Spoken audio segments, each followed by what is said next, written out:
Dear friends, dear friends, this video I am making particularly watching all these things, analyzing all these things, so what we are suffering during the time of COVID, actually, and what are the shortcomings, what are the dark aspects of the COVID in our life, how badly it is affected, and of course, I want to, after the analysis, some measures, some remedial measures I have found out, and that solution I want to give you. Basically क्या होता है कि ये Covid में मैंने analysis किया कि maximum लोगों के 90% लोगों के इनकम जो है वो काफ़ी फॉल कर चुके हैं। दूसरा एक और चीज़ है कि हेल्थ इश्यूज जो है, कुछ एक्टिविटीज़ नहीं है, चार दीवारी के अंदर में बंद है, तो हेल्थ इश्यूज बहुत तरह के उत्पन्न हो रहे हैं। कोई खास एक्टिविटी नहीं है, सुस्ती आ रही है, घर पे पड़े हुए हैं, तो इसकी वजह से बच्चों में, बड़ों में इरिटेशन भी हो रहा है। जब आप घर से बाहर निकलते हैं ना, तो घर के सब लोग अपने अपने काम में व्यस्त रहते हैं, तो उस समय जब जुटते हैं सारे, तो इस तरीके का इरिटेशन नहीं होता, क्योंकि काफ़ी कुछ एनर्जी अपने और सेटिस्फैक्शन होता है कि मैंने अपना एनर्जी और बाहर के अपने लाभदायक कामों में लगाया हुआ है। तो लेकिन यहाँ पर तो काम भी बंद है, इनकम भी बंद है, चार दीवारी के अंदर में क्वारंटाइन है, कैरियर इनसिक्योरिटी है कि बहुत सारे जैसा हम लोगों ने देखा कि बहुत सारी कंपनियां, एमएनसीज वगैरह अच्छे एम्प्लॉयज़ को जो अच्छा खासा अर्न कर रहे थे, उनको जीरो पे ला करके खड़ा कर दिया, उनको निकाल दिया, उनसे रिज़ाइन करवा दिया।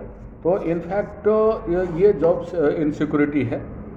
तो इनफैक्ट आफ्टर ऑल हम लोगों को सोचना है कि आफ्टर ऑल क्या इसका रिमेडियल मेजर्स क्या हो सकता है, इसका सॉल्यूशन क्या हो सकता है, क्योंकि अभी कोविड तो गया नहीं है, और अभी 4-5 महीने से पहले जब तक कि पूरी जनता 140 करोड़ जनता हमारे इंडिया की वैक्सीनेट नहीं हो जाती, चीज़ें कंट्रोल में नहीं आ सकती, कुछ सॉलिड मेडिसिन नहीं आता इसके लिए, वो हम चीज़ें स्ट्रीमलाइन नहीं हो सकती। बट इस कोविड ने बहुत कुछ हम लोगों को इनफैक्ट सिखलाया भी है, जो हमारे यहाँ नहीं था, इनफैक्ट हमारे कंट्री में नहीं था। उतने ज़्यादा हम लोग डिजिटली वर्क नहीं कर रहे थे। अपॉर्चुनिटीज़ हैं, बहुत सारे ऑनलाइन प्लेटफॉर्म्स आ चुके हैं आज के डेट में। एक जगह जहां ऑफलाइन बंद हुआ, ऑनलाइन हमारा खुल चुका है। तो जहां तक अगर अभी तक अगर आप ऑफलाइन पे ही वर्क कर रहे हैं, तो वो सोचना तब तक के लिए स्टॉप कर दें जब तक कि ये सारी चीज़ें स्मूथ नहीं हो जाती। तब तक हाथ पे हाथ धर करके तो बैठा नहीं जा सकता। तो इसलिए क्यों ना ये ऐसे सोर्सेज खोजे जाएं कि ऑनलाइन इनकम दे सकें। तो और इनकम बहुत बड़ा किसी भी फैमिली के लिए कारण होता है, जिसकी वजह से घर में इरिटेशंस होते हैं, झगड़े होते हैं, एक छत के नीचे बंद है। तो सब लोग अगर डिजिटली या ऑनलाइन काम कर रहे होते हैं, तो ऑब्वियसली सारे लोग अब इंगेज्ड रहेंगे, बच्चे भी अपने ऑनलाइन स्टडी में इंगेज रहेंगे। तो जो कि हो चुके हैं, ऑलमोस्ट बच्चे हो चुके हैं, स्टडी में ऑनलाइन हो चुके हैं। तो उनके लास्ट ईयर के कंपेरिजन में आप देखेंगे इस साल जो है वो काफ़ी कुछ हद तक कंट्रोल में बच्चों को हम लोगों ने ला दिया है। बट ऑफलाइन का अलग मज़ा है, ऑनलाइन का अलग मज़ा है। ऑफलाइन में बहुत सारी चीज़ें क्लियर होती हैं, इस ऑनलाइन में नहीं हो पाती। फिर भी हम लोग को इसका सॉल्यूशन तो खोजना है। तो ये एक तो है कि दूसरी चीज़ हेल्थ इश्यूज भी हो रहे हैं। तो अगर ये है कि क्यों ना योगा किया जाए, कुछ ऐसे एक्सरसाइजेज की जाएं, ताकि हम अगर घर में ही है, वॉकिंग बाहर नहीं टहल सकते, घर में वॉकिंग करते रहे टाइम टू टाइम। खान पान देखिए, बहुत सारे खान पान भी जो है हमारे ऐसे होते हैं, जैसे हम लोग स्वाद के लिए तो मसाले वाली चीज़ें खा लेते हैं, अल्टीमेटली इससे सुस्ती होती है, एनर्जी बनता नहीं है, बल्कि वो एनर्जी एक तरह से कोई ना कोई कारण बन करके वो एनर्जी का लॉस ही होता है। तो मसाले वाले चीज़ और इस मसाले वाली चीज़ों की वजह से जब आपकी तबीयत ठीक नहीं रहेगी तो ये भी एक कॉज होता है इरिटेशन का, जिसका थोड़ा सा भी कई प्रॉब्लम हो इरिटेट हो जाएंगे। तो we should be conscious about our health issues also, what sort of food concerning nutrition also nutrients, what sort of nutrients we should take, we should be concerned with all these things। Juices वगैरह ज़्यादा लें, protein वाली चीज़ें ज़्यादा लें, calories ज़्यादा नहीं बढ़ानी चाहिए, जितना रिक्वायर्ड कैलोरीज है बॉडी को रिक्वायर्ड है, और जो हमारे एक्सरसाइजेज वगैरह परमिट कर रहे हैं that only we should follow. Then work style of course हमारा तभी चेंज होगा जब हम लोग डिजिटल प्लेटफॉर्म पर आएंगे।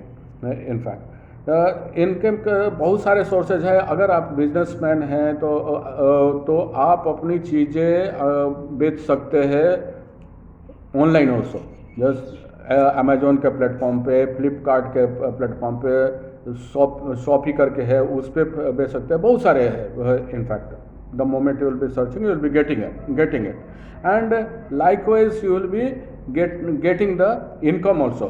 so in that way security of your career will start। बच्चे जो अभी ऑनलाइन क्लासेस पे अब 50% ढल चुके हैं, 50% नहीं ढले हैं, तो उनको अब ढल जाना चाहिए इनफैक्ट, क्योंकि अब बच्चों को इंगेज करें ऑनलाइन स्टडी के लिए, ताकि वो कम्प्लीटली होल डे जो अपना समय देते थे स्कूल में वो कर सके।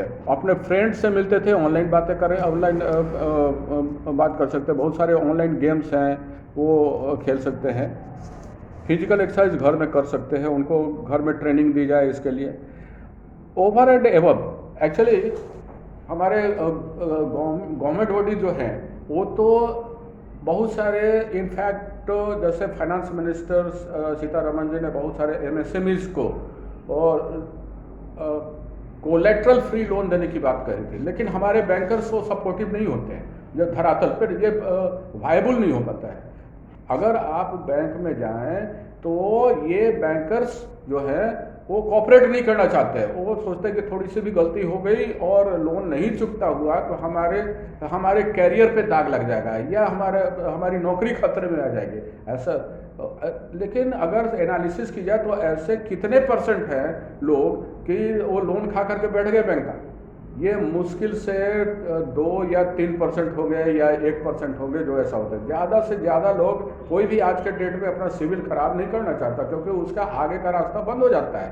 तो ये कोई भी नहीं चाहेगा, और बैंकर शुड कोऑपरेट और ये उनसे जब सरकार ने ये डिसीजन ले लिया हमारे हक में, तो ये हमारा हक बनता है। तो हम लोग कंप्लेंट बॉडी को अप्रोच करें, जैसे आरबीआई वगैरह और बहुत सारे बॉडीज़ हैं, डायरेक्ट मिनिस्ट्री ऑफ फाइनेंस को हम लोग कंप्लेंट कर सकते हैं, और immediate, I assure you 100% I am assuring you कि इमीडिएट एक्शन होगा और बैंकर को नोटिस आएगा और they will be ready to cooperate. यही बैंकर्स होते क्या है कि एक तरफ तो आपके काम को एमएसएमई को रोक लगाते हैं, लोन नहीं देते हैं, दूसरी तरफ जो है वो होम लोन अगर लिया हुआ है तो उसके लिए पेमेंट की बात करेंगे, दूसरे लोन के ईएमआई की बात करेंगे, तो ईएमआई आफ्टर ऑल देंगे कहाँ से हम लोग।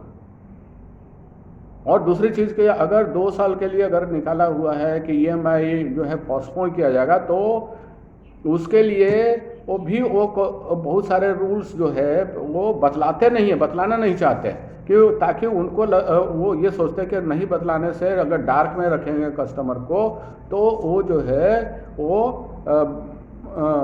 रेगुलर उनका पेमेंट आता रहेगा। तो एक तरफ लोन नहीं देंगे काम करने के लिए, दूसरी तरफ ईएमआई के लिए शोर मचाएंगे, तो ऐसा नहीं होना चाहिए। Bankers also should cooperate, they must cooperate during this Covid, और ताकि इनकम भी होता रहे, इससे कंपनी को टैक्स भी आता है, ये लॉन्ग टर्म में वो सोचे तो, और सरकार के पास टैक्स आएगा, कोविड का बहुत सारे, कोविड को ही दूर करने के लिए बहुत सारे मेजर्स लिए जा सकते हैं गवर्नमेंट के द्वारा, so that they can do. तो इसमें कोऑपरेट करना चाहिए बैंकर्स को भी, और नहीं कोऑपरेट कर रहे तो आरबीआई को कोऑपरेट कर सकते हैं हम लोग।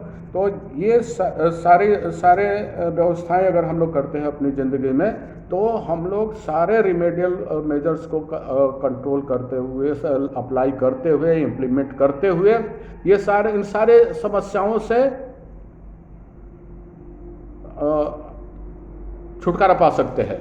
ओके, तो प्लीज़ इन मेजर्स को, इन रिमेडियल मेजर्स को अप्लाई करें, और ये पार्टिकुलरली उन एग्जामिनीज को के लिए भी है जो कि इरिटेशन महसूस करते हैं चार दीवारी के अंदर में, वो डिस्करेज होते हैं, और डिस्करेज ना हो, प्लीज़ डिस्करेज ना हो, और ये रिमेडियल मेजर्स वो भी अडॉप्ट करें ताकि फुल एंथुजियाज्म के साथ वो अपने एग्जामिनेशन की तैयारी करते रहें, और उनके लिए बेस्ट ऑफ लक, तो अच्छे से तैयारी करें।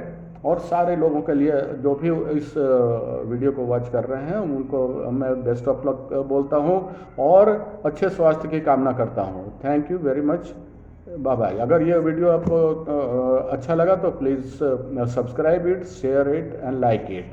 Thank you very much, bye bye, have a nice day, thank you.